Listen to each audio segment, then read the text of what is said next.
Hello, everyone, and welcome to the Nintendo Pipeline Podcast. I'm your host for this week, Mina, and joining me today we got... I guess Will. I'll go. Oh, okay. You see, you got a motion toward one of us, so we're not going to know which one to go first. I just... maybe we should have gone over it before, but, it's fine. Whatever. He's Will, I'm James. Both of them have been on the podcast before. Friends of the pod, Splendor and James. Will. Uh-huh. You can call Splendor Will. That's me. You'll notice my usual comrades are not here with me today. Jared and Clay, One Up Muffin, and CMM. They were like, I don't like Pocket Monsters. I think it's for babies. And so they didn't want to be on. Clay doesn't like RPGs in general because he's a nerd. He thinks that RPGs are for losers in their basements, And What's that old quote? Yeah, Yamauchi being like, I forget the exact quote. It's for sad people, depressed people who play video in their games dark in the rooms. dark. Yeah, yeah, I like to play games in the dark. He's not been disproven yet, to be honest. Yeah, it's hasn't been disproven yet. I'm sitting in a dark room that I've been playing video games in all day, so I don't know. So today we're all recording from our dark rooms to talk about this RPG. So Brilliant Diamond Shining Pearl. These are remakes of the DS games Diamond and Pearl. Yeah. Very faithful remakes. Correct. So faithful that they ignore Pokemon Platinum, funnily enough.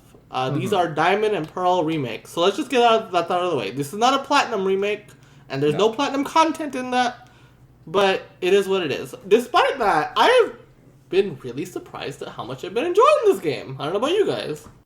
Yes. I think it is like an objectively bad decision to not include platinum changes.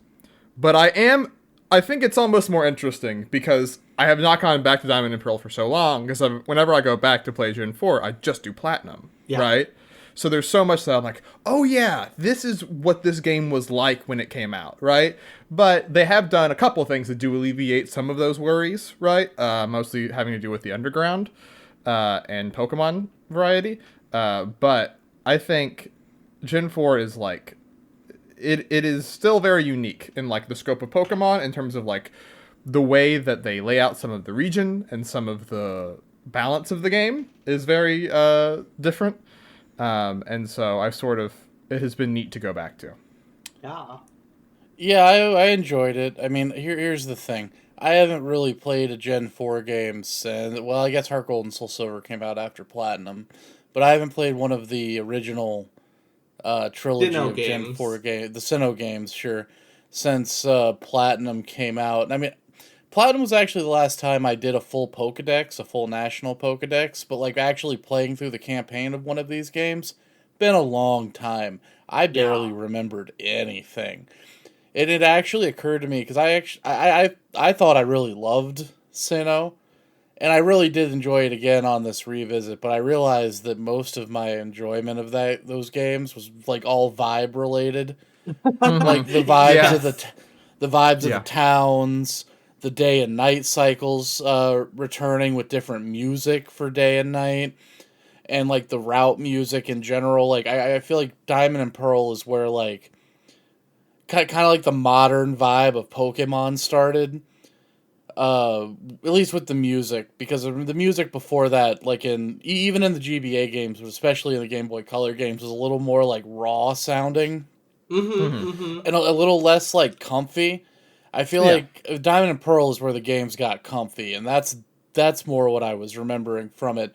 So as far as Platinum stuff being in it or not being in it, at this point I couldn't tell you if it was in it or not because I don't remember. Because you just don't remember it. Yeah, no, that's totally fair. It's funny because like I'm someone who very much knows like the differences between the two, right? Gen 4 is my favorite region, Pokemon Platinum, like Sinnoh, or was. I don't know if it still is, to be honest. I honestly think that for me, the biggest thing was Pokemon variety. And while the route variety on Diamond Pearl does kind of suck, right? Yeah. Like, Bidoof are on every goddamn route. But The underground helped a lot. Like, just the fact that I was able to use a Houndoom made me feel good. So yeah, I honestly, I've been fascinated revisiting them in their original forms because I've never actually played them. I've only played Platinum. Like, I know everything that Platinum changed, but I only had to ever play Platinum. So it was interesting to play like the original experience. But besides the Platinum stuff not being there, it's been an interesting revisit because I think Sinnoh Gen 4 is the games I have the most nostalgia for. Easy, generally the Pokemon games you have the most nostalgia for, you were roughly around the age of 10, right? Sure, 10 to 12. Yeah. And that's what these games are for me, right? So I've never been able to critically look at Gen 4, Sure.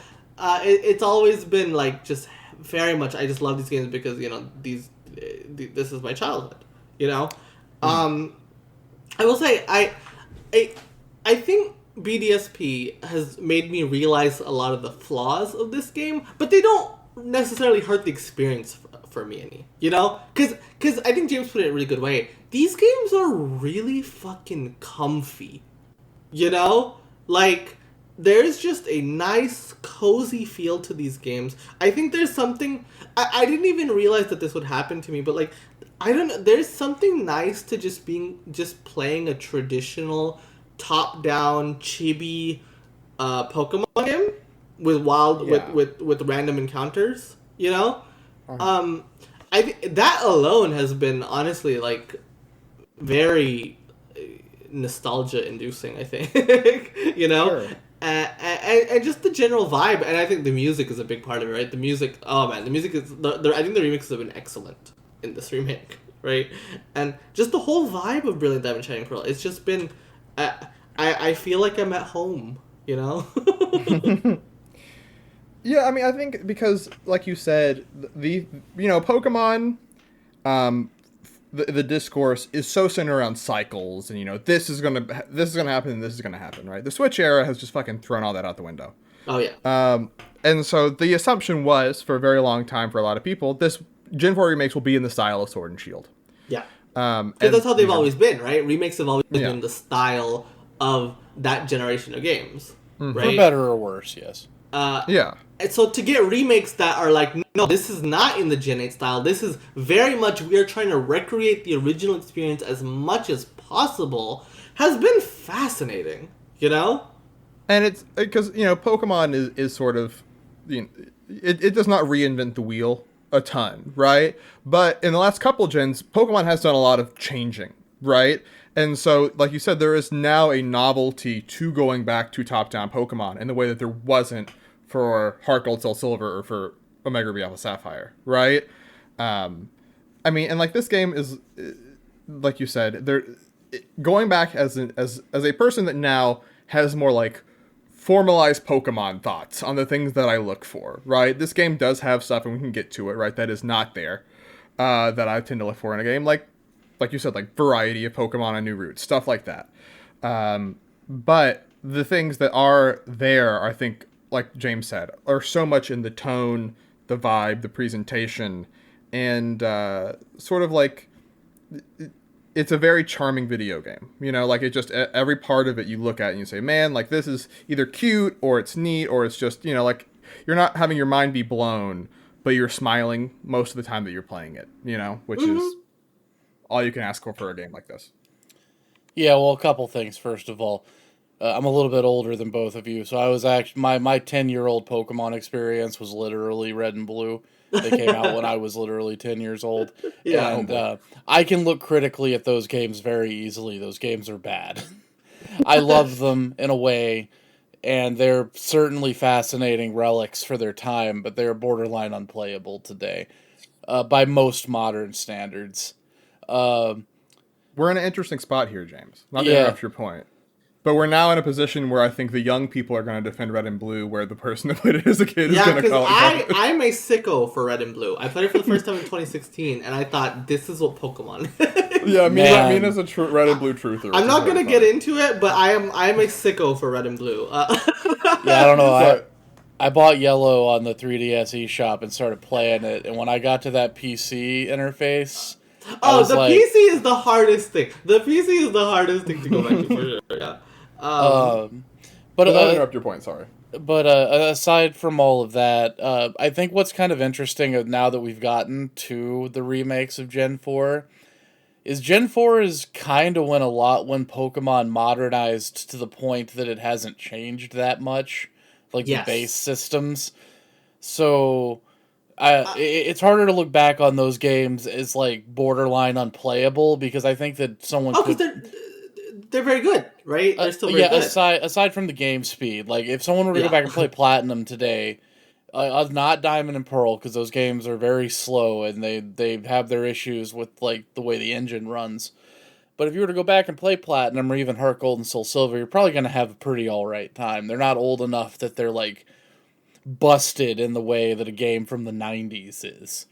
I think to me the biggest advancements that Pokemon has made that make it harder to go back to older games is the box system from Gen 3, right? Yep. And then the physical special split in Gen 4. Yeah. You know? Yep. I think having those inherently, like, I think, to me, the physical special split is really, like, the last, like, truly, like, it's really hard to go back before this point, you know? So Gen 4 is firmly, like, you can go back to Platinum and have a great time, for sure, right? Yeah. Which makes these games interesting, right? Because, you know, you would think, oh, well, since those games are very playable, does it make sense to do such a one-to-one remake? But in a way, it kind of does because I don't know. Like there was a GameSpot ad circulating recently. I guess they're trying to get rid of their stock of like DS and PS3 and 360 games. They're doing like a buy two get two free on used games. And one of the games they showed in the ad was Pokemon Diamond and Pokemon Pearl, and those cartridges are $75 a piece. So, yeah. So maybe it does make sense to make it this way. And I actually think it kind of makes sense to make it this way and not in the Gen 8 style, because I think if you were to try to create Sinnoh's roots in Sword and Shield's engines, I just don't think it would work very well. I think that you would get more shortened, more simplified roots that people would be really upset about because they were already upset with how short and simplified Sword and Shields were. Yeah, and I think inherently, because I've seen a lot of people being like, oh, well, instead of this, I wish we got a Sword and Shield engine remake, right? But it's not instead of BDSP. We would have gotten that instead of Pokemon Legends, you know? Because the amount of effort it would have taken to make a Sword and Shield style remake of Diamond and Pearl would have taken Game Freak's entire apparatus, right? Yeah. And so you know, I feel like, honestly, Sinnoh arguably is getting the best treatment, in my opinion, that any like, sure, I don't think BDSP reaches the heights of I think Heart Gold and Soul Silver are the gold standard for Pokemon remake, right? Sure. But I think Brilliant Diamond and Shining Pearl plus Pokemon Legends, the fact that we're getting both of these games, like, Gen 4 fans are feasting at that point, you know? Like, these two games go hand in hand with each other, you know? So the fact that we do get this very nostalgic, very, you know, one-to-one remake, but also get this crazy new thing in Sinnoh just 2 months later, to me, that's actually fantastic. Well, and I think another important thing to remember is that while the previous remakes were done in the engine of whatever the current generation of Pokemon games were, the Fire Red Leaf Green was still a top-down RPG. Heart Gold and Soul Silver were still top-down RPGs. Yes. X and Y shifted the camera a little bit, but at the end of the day, X, Y, and Omega Ruby Alpha Sapphire still basically top-down RPGs. You like, ORAS is more one-to-one than you think it is. You know? Yeah, exactly. Mm-hmm. And what people are looking... Sword and Shield is a totally different looking engine and different style of game. And they would probably have to really satisfy what people would want, is some of the areas would have to be wild areas.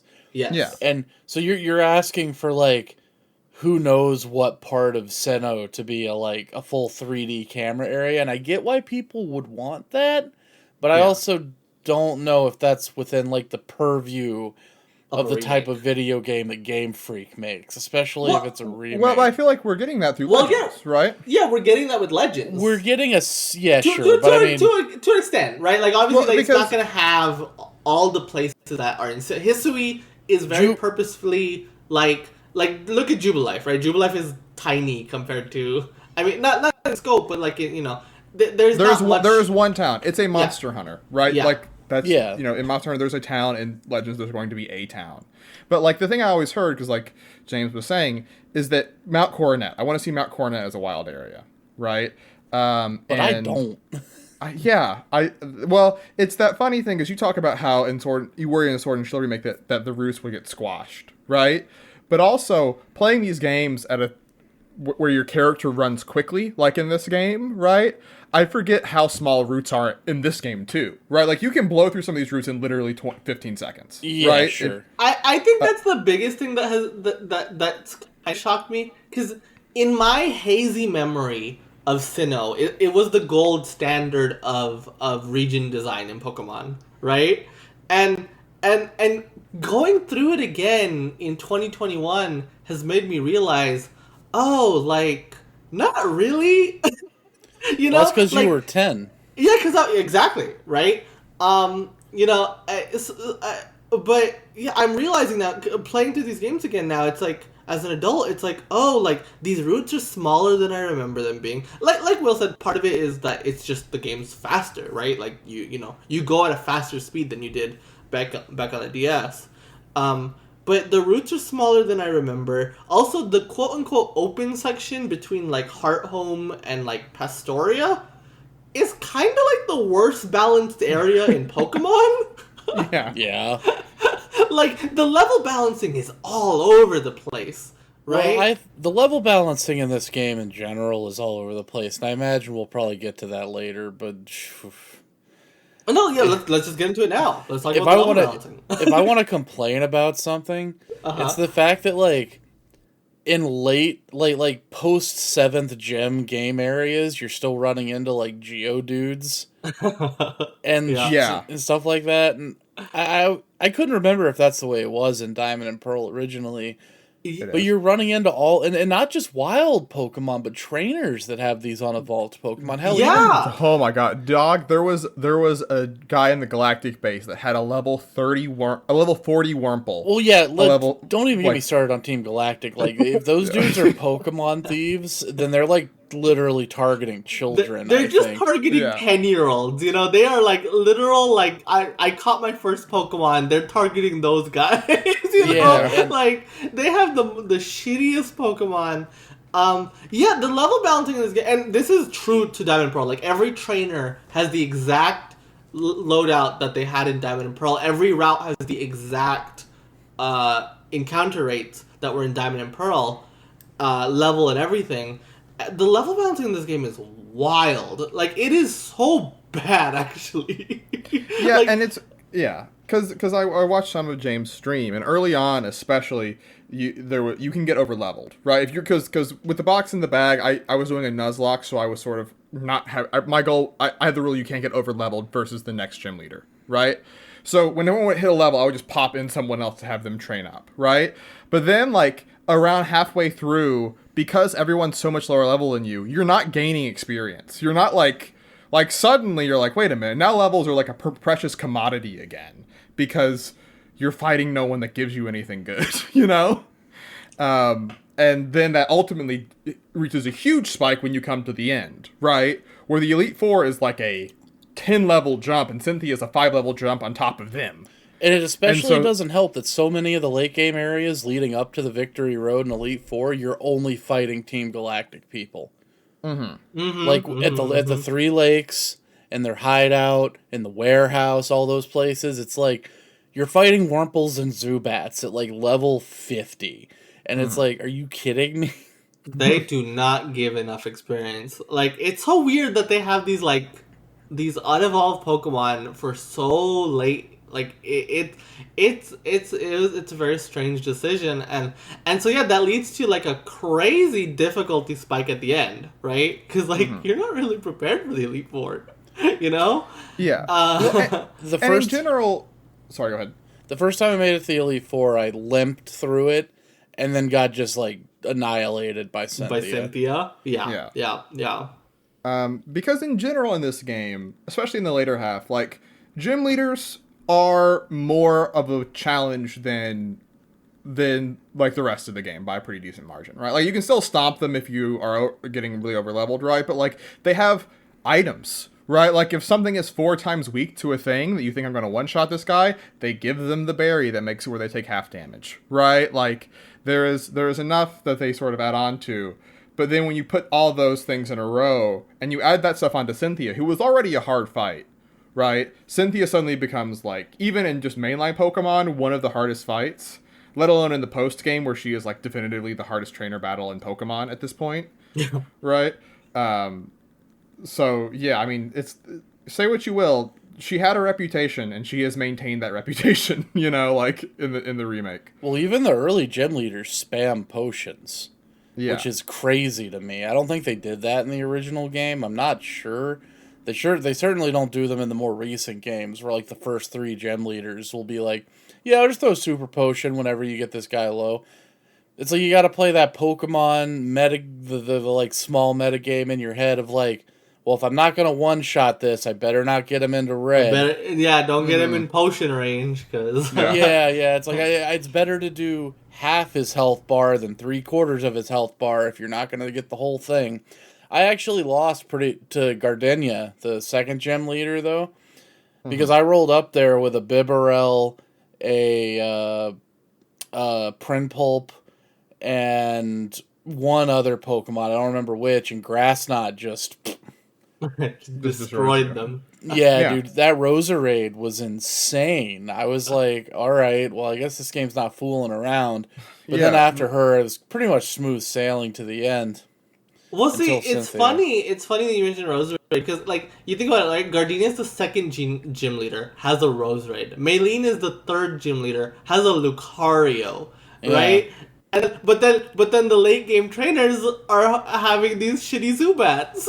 Well, but then what's interesting is Cynthia has a Roserade and a Lucario as well. Oh yeah, and it was like having a PTSD nightmare at the very end.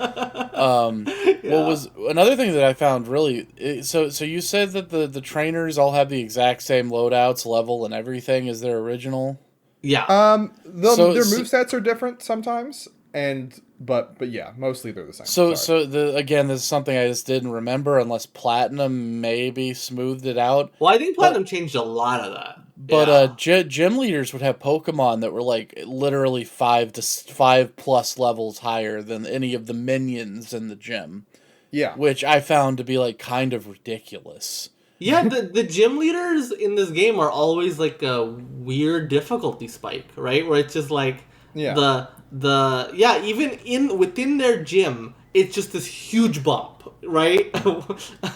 And it was such a weird thing to encounter, because it was like it would kind of take me aback, because I was like, oh, I'm just kind of like destroying everything, and then I get to the gym and I get my shit kicked in, you know, like it's because that's also true of like the galactic admins, right? Like I think for a lot of people as kids and even now, that like the first time you see that Perugly, you're like stomping the game and suddenly that Perugly is like level like 20 when everything else is level 12, and you're like, wait a minute, what's happening here? And then that's also a tank.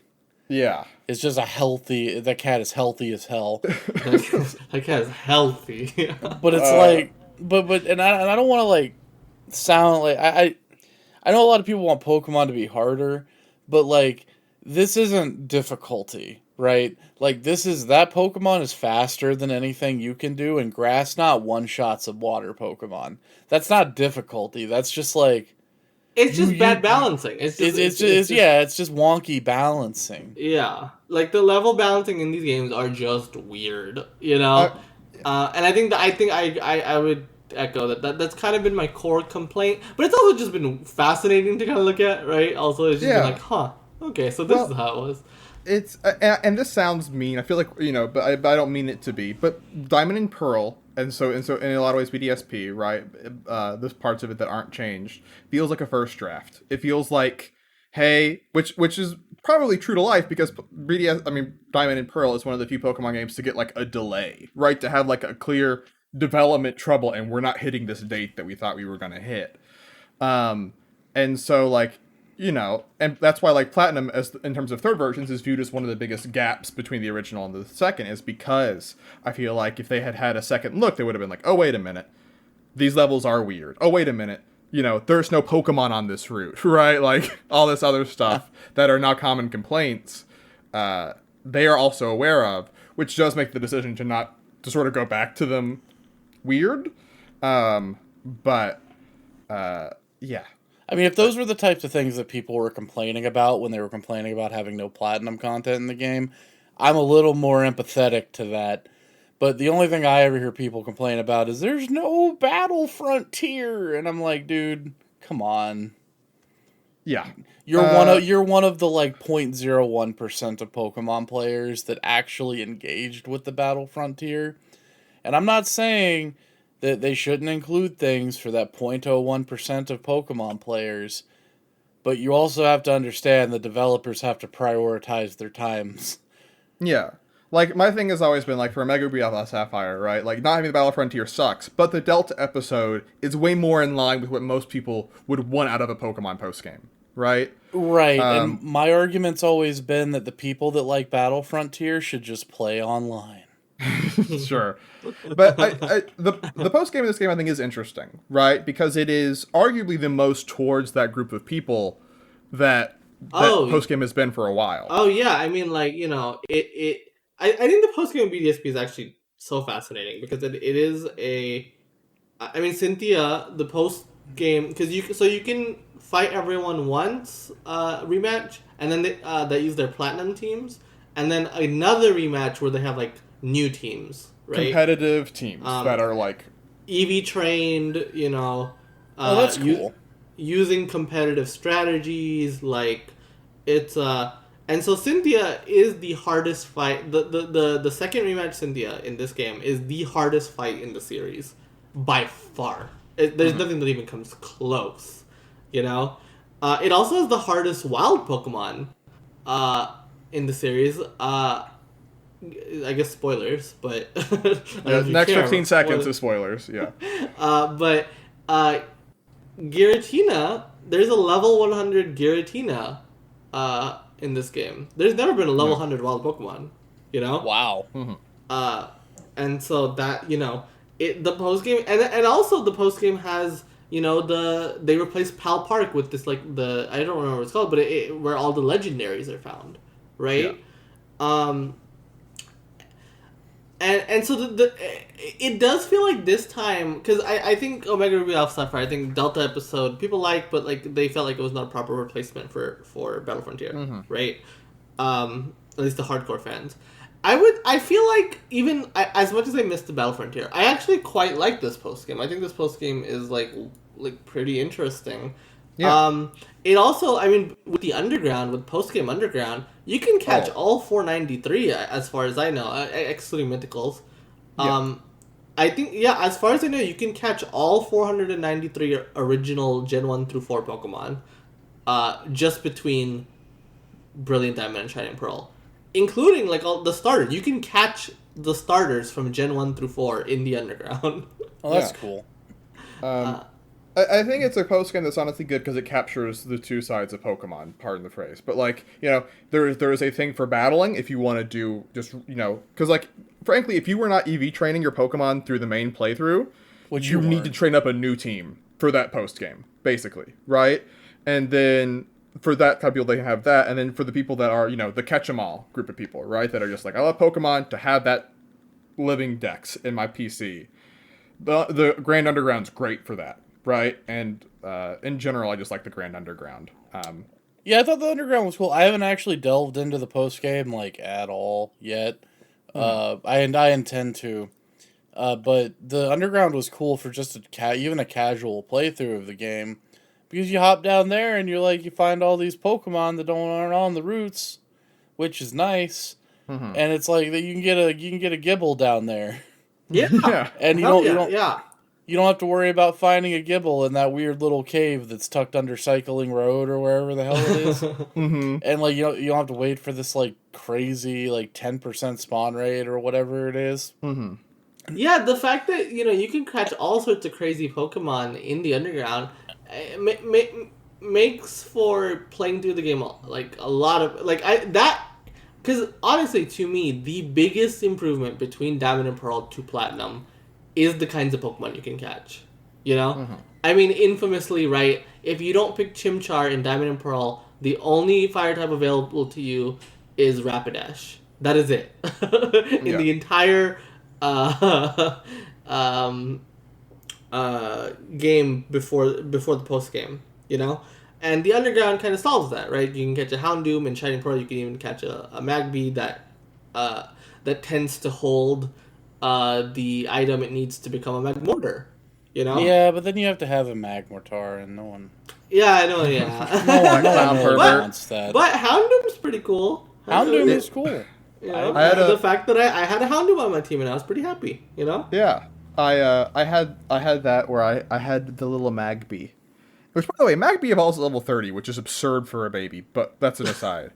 I had the Magby following behind me, which is another new thing, right? And it's like, oh, it's this cute little guy. And then I hit level 30, it evolves, and suddenly Magmar's behind me, and it goes from being a cute, like, thing walking behind you to this big man chasing you, and you're like, this is a nightmare suddenly. It went from being a cute game to being a horror game. Well, if you have a Magmar following you, you should run, first of all. Yeah. And but it's also funny, because the way he chases after you is like he's sprinting. He's a nightmare. He's a nightmare creature. Sorry. Yeah, I mean, I had a shiny Magmar spawn on me in Let's Go Eevee. And I was like, do I even want this pink monster? He charged at me, and I got in the battle, and I was like, well, I guess I don't have a choice. I guess I'm catching this thing, yeah. But yeah, I mean, to your point, Mina, about the Pokemon variety. I mean, Pokemon is among my more replayed franchises, and I generally almost never repeat Pokemon in playthroughs, right? Mm-hmm. Gen 4 is hard to do that. Oh, it's very hard to do that in Gen 4, especially if you're, without the underground editions, it's hard to do that because, like, oh my god, I feel like you're finding Bidoofs and Starlies way past the point you should be finding Bidoofs and Starlies. You absolutely are. It's the encounter rates are ridiculous in this game. It's funny because Will, you said you were doing a Nuzlocke, and you were saying how like part of the Nuzlocke is it's the first new encounter you find, right? But it took you forever because you just kept running into Bibarels. Yeah, there are some routes, the honest to God, in the later part of the game where there was no new encounters. I could not get a new Pokemon for my team that was not a duplicate. So I was just like, well, the last thing I got had a bad nature, so I guess I'll just fuck around and catch another Snover, right? Which is sort of, I think that's a sign of a problem, Oh, yeah. If you want to be catching Pokemon, you want to be catching new Pokemon, right? Because the other thing that they do in this game, and Gen 7 has a similar problem, is that they gate a lot of new Pokemon in the overworld behind, like, the honey trees, and, like, Drifloon only shows up on Fridays, and Gibble's in one specific room, right? Which is fine for a pseudo-legendary. But, like, half the new Pokemon are fucking weirdo encounters that, like, you would just never encounter normally unless you know to hunt for them. Oh, yeah. Right? Oh, yeah. Yep. So having them just be... Because Combi, right, and, like, all these other things are just now just in the underground. And that makes those issues be way alleviated in comparison, For sure. Yeah, I didn't have a 6th Pokemon until after the 7th gym. Like, yeah, same. Team. I caught my 7th Pokemon. I mean, my 6th Pokemon after the 7th gym because I was just like, I can't find anything I want to use. Me neither. I was like, well, at this point, I think I'm just gonna go for a Garchomp, and I was like, I remember that Gibble is only in like one specific spot, so I looked it up online, and I was like, oh, Gibbles are in the underground. I guess I'll go there instead of that one spot because I bet it's gonna be level matched. And indeed, it was level matched, which made leveling it. Oh yeah, see that's another benefit. Yeah, that's another benefit of the underground is that they're higher level because as we talked before, the wild Pokemon are pathetically low, right? Yeah, I didn't even actually end up getting a Gibble. It was a Gabite already. And it was a high enough level that I leveled it once and it evolved into Garchomp, and I was like, well. this works. I'm This not works complaining. for me, yeah, exactly. Because it's like you have flashbacks to, again, Pokemon Red and Blue trying to level a Dragonair up just for that disappointment. But what I found really irritating was just like I run this whole game and like I knew I wanted a Mismagius because I always run a ghost and Mismagius is like one of the coolest ghosts. Oh yeah, And that was the first time I've used that one actually. I knew I was I had a I good knew I time was with going to it. use my starter, and I knew I was going to use a Bibarel because it's funny, and because it's like super iconic of Gen 4 to have a Bidoof Absolutely. guy in your team. Mm-hmm. And it was like finding Pokemon after that was like really hard. I had a Ponyta in my team for the longest time that I didn't really want, but it was the only thing that really was interesting. I mean, It again, made especially any for sense. fire types, right? Like, what are you gonna do? That's your only option. Let's go in underground, you know? Well, yeah, and it's like I either wanted because you need something that's decent against grass, and it's like I either need to get a fire type, a flying type, or a bug type. And I'm not the biggest fan of Staravia. Like I don't hate him or anything, but he's not my favorite bird, like normal bird. Yeah, yeah. And all the bugs in the game are cool looking. Like I like Beautifly and Dustox and Vespiquen, but Beautifly and Dustox are like pathetically weak, like borderline unusable. Yeah. And like Will said, getting a Vespiquen is like a process that I don't really feel like going through. I didn't realize Combees were in the underground. Maybe if I had known that, I would have gone that route. But yeah, it was like getting a full team together was like way more difficult than I would have wanted it to be. Mm-hmm. And especially trying to use different types of Pokemon than I had before, which I really didn't end up doing, which is kind of the first time that I've used Pokemon that I've used heavily in the past. Yeah, Yeah. like, I generally don't use Pokemon, but I was finding myself, like, I had used Houndoom in Platinum, I had used, um, uh, uh, Staraptor before, I had used Luxray before. It was like I was going through Pokemon that I had already used back in Gen 4 because there's just really not that many options in Gen 4.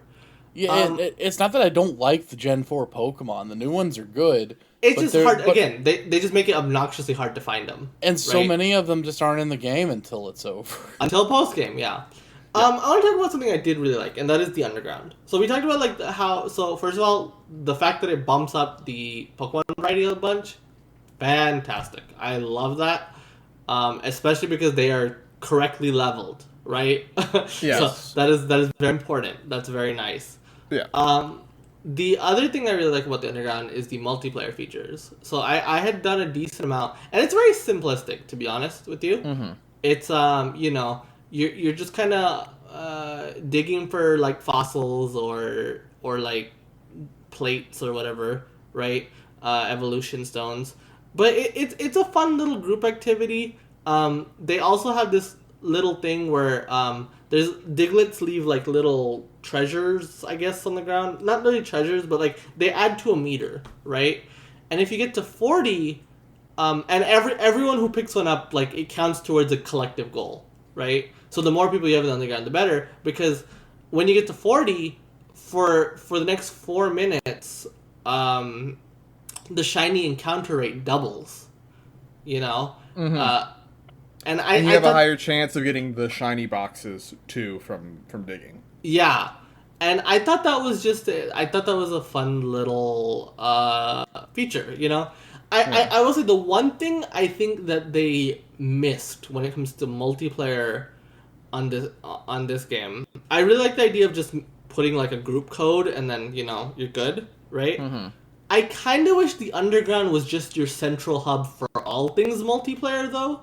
You know, it would have Yeah. been nice if you could just trade and battle within the underground rather than having to go back up and then go into the Union Room. Yeah. Which thankfully they did. Because in the original you'd go into the Union Room to do multiplayer features, so you'd have to go to a Pokemon Center, right? Mm-hmm. And now they just made it. You just press the Y button and it's right there, right? So Yeah. anywhere in the overworld. As long as you're not indoors, you can access the Union Room. But I wish that they had just made the underground this all encompassing, like this is your hub for multiplayer. have the Union Room too. It just has a dedicated space, but it would have been nice to just be able to do everything from one spot. You know? Yeah. Yeah, for sure. I did think it was neat because I joined a randoms just an open room for the first time a couple days ago after my coworker mentioned it to me because he's a big shiny guy, and it was super cool because essentially there was like I don't even know how many there was a lot of people in there, and that Diglett meter was always full, right? Because everyone just knew. Because it all pulls together, and when someone would leave, their like Diglett like count would disappear from the total, and it was just this understanding. It was like everyone was just like sort of working together as this like little ant colony, getting all the Dittos, going inside, and then like it would start to go down. Like one or two people would go out, and they would like there was almost this like unofficial like taking turns to go out and collect Dittos while everyone else got to shiny hunt. And I thought like, oh, this is a very cool like through no communication, just through like the little like tags you can have over your head. Like 30 people were all working towards one goal at one time, which was a cool thing in like a Pokemon game, Yeah, that is neat. I also, like, you described your coworker as a big shiny guy, and I'm just imagining this man glistening. Just a very greasy boy. You Yeah. can see him coming. But I actually didn't know that that's what the Diglett meter was for. I didn't play any multiplayer. I played this game mostly on stream, so I was playing single player pretty much the whole time. Mm-hmm. And I was wondering what those Diglets did, but that's cool that it doubles the shiny rate. And I think it's kind of neat that Game Freak and I guess Ilka to an extent, but I imagine something like that's probably something they had to like clear with Game Freak or whatever. They've kind of accepted that the shiny economy is broken at this point. Oh yeah, completely and totally busted because people cheat them. So it's neat that they continuously seem to add in different ways to like make shiny hunting in game a little more like streamlined. Yes, for people that want to get one like in a more legitimate fashion. If you really want to, like the newer games have really made it so it is a feasible thing you could do. Obviously, it's still gonna take work, right? But you could feasibly shiny hunt for sure. A lot of it comes down now more to patience and yes, and than it does to like pure luck, which I think is kind of neat. Because if you want a good thing, yeah, me too. If you want a Masta method breed. It doesn't take too much to get your hands on a Japanese Ditto, or any region Ditto rather, other than your own, and.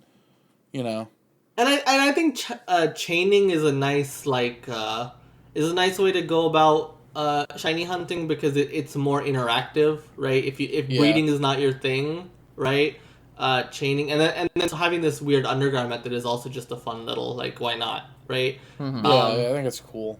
I like that they've progressively just made shiny hunting easier because, like you said, cheaters have kind of already like blown it open. Like if there's so many hacked shinies out there, may as well make the rest of us who are playing the game legitimately be able to conceivably get a shiny. Yeah, I think it's just smart game design. 100%. It's still something you have to work for, but it is like so it's still a treat, right? But it is a treat that you can. It's an obtainable version. Yeah. Of a treat. Yeah. And it's one of those rare instances where a Nintendo company will look at what the community is doing to maybe like make a decision based on how their game is designed. Like I think the Animal Crossing team kind of did that too because. You notice there's a lot more things to spin bells on in Animal Crossing, and it's because they know everyone goes to other people's islands to sell turnips. Yeah. It's just smart. I appreciate it when developers do things like that. For sure. All right. Well, do we have any closing thoughts on these games? Yeah, sure. I feel like I may have sounded a little negative throughout this because I mostly talked about the things I didn't like. I still really enjoyed playing it because it's still Pokemon. The core of Pokemon is like timeless, really. It's like Dragon Quest, and that they have figured out that how this battle system works, and how it's like they don't make a lot of changes to the core design of the battles because they've hammered it down to what works and what doesn't. And like I said before, just the vibes of Sinnoh are borderline unparalleled, I think. music-wise. Like, I don't know if you noticed these little things, but how often did you play, like, in the early evening? All the time. Did you notice Because- how pretty everything looks, like, right at the Yes. sunset Yes. time? Yeah. Like, all of the battle arenas have this gorgeous, like, orange sky, and, like, everything just looks really, really nice. And it, like, people were down on how the game looked, and I'll be honest, I think some of the chibi models look a little strange. Cynthia and Rowan's, their heads are huge. It looks ridiculous. I have to say, the cutscenes I found hilarious in this game. Yeah, they were fun. They were funny in kind of a weird, unintentional way. Like Cyrus looks like a Funko Pop. Dude. Cyrus he does. He looks like a Funko Pop, and it can be kind of bad. But like, I actually think that the other character models, the battle ones, are actually really good. Yes, I think that the way that they've animated them to have different ways they throw out the Pokeballs. The first time that I saw the fisherman like throw out the Pokeball with the fishing rod, I was like, oh, that's really good. Or when the karate guy kind of just does like a force push with his hand and it comes flying out. That's very funny. But going back to just the environments and everything, the with the music and the sunset vibes when you play in the evening, it's just a comfy region to be in.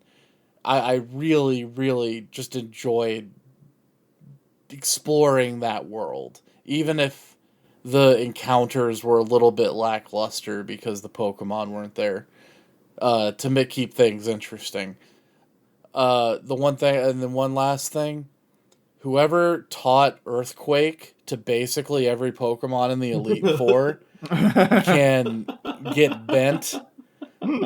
I hate it. Like every time you throw out a Pokemon, it's like, oh, Drapion's out, Earthquake. Oh, it's like everything new Earthquake. It felt like every single Elite Four member had at least one or two Pokemon that knew Earthquake. And I was so tired of it. I had so many Pokemon that were weak to ground. Empoleon is weak to ground. Why is ground weak to steel? I don't know. Doesn't make any sense. He's weak to it, though. It's why my Mismagius was like level 75 by the end of the game. It's because it had Levitate and it couldn't get hit by Earthquake. You know? Your MVP Those are my right closing there, thoughts. Music, good. Environment's good. Pokemon's fun to play. Earthquake can kiss my ass. Pretty good closing thoughts.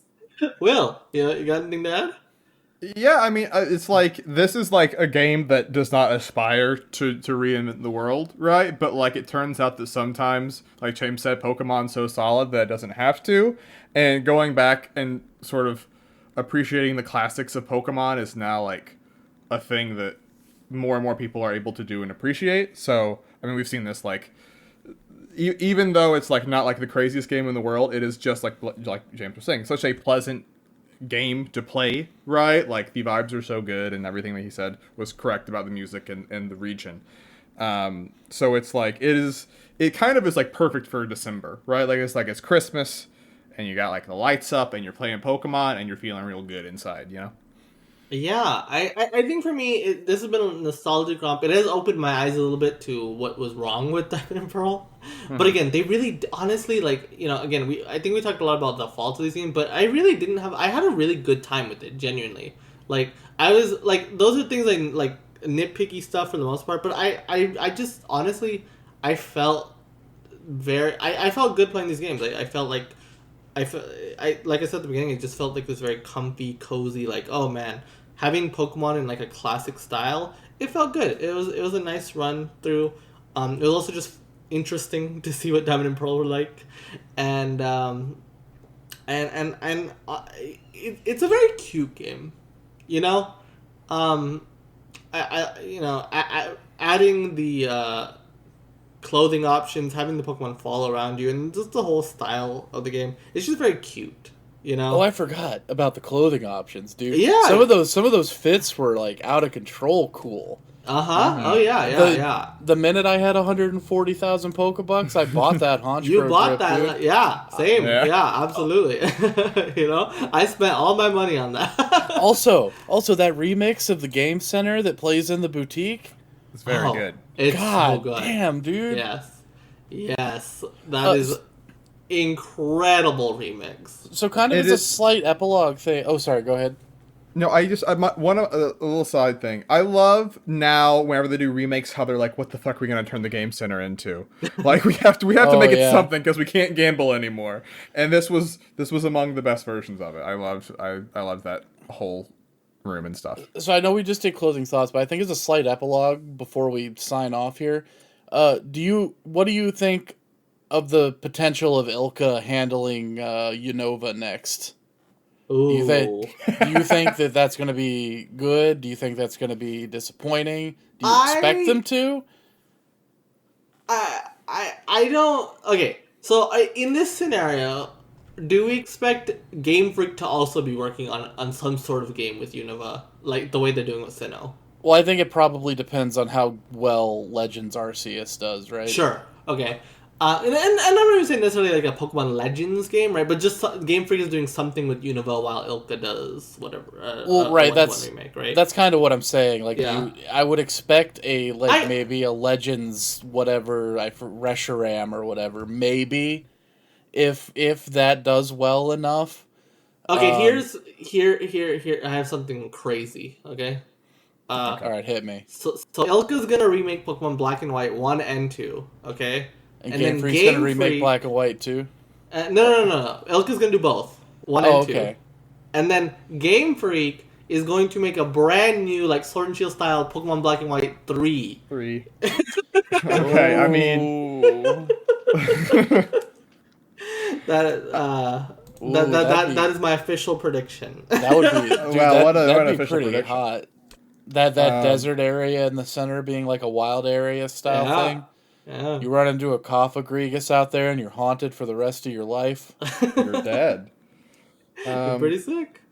Yeah, I mean, on a wider scope, I hope that Ilka keeps doing the remakes, right? First and foremost, because I think that freeing up Game Freak to do a weird thing in between gens is more interesting to me. Absolutely.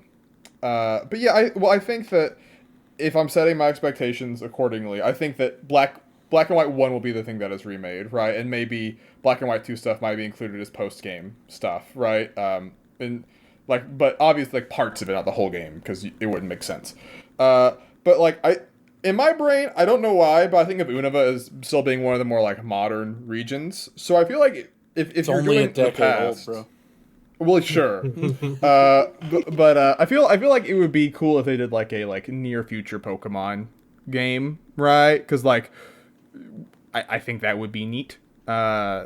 But maybe that's just because it's like, well, the last one was in the past, so this one's in the future, which is hacky. But I think but what's the future mean to Pokemon? my brain just thinks of Castalia and it being like fucking Chrome. Okay. Because we've seen what like retro futurism looks like with the Team Galactic With the outfits. Team Galactic, sure. We don't. And I'm the not Jetsons aesthetic. Yeah, they look like they fell out of a Jetsons like ripoff, and I'm not a big fan, so I don't know. Yeah, I don't know. I like that in near future though, right? Like in the it's been enough time since then that and inherently I think doing Unova in a 3D style will just look very different, right? Mm-hmm. Sure. So I think that would be cool. But yeah, I want Ilka to do. I like the idea of. To me, this is the best of both worlds, right? To have a faithful 1-to-1 remake, but also do something cool and interesting with the region.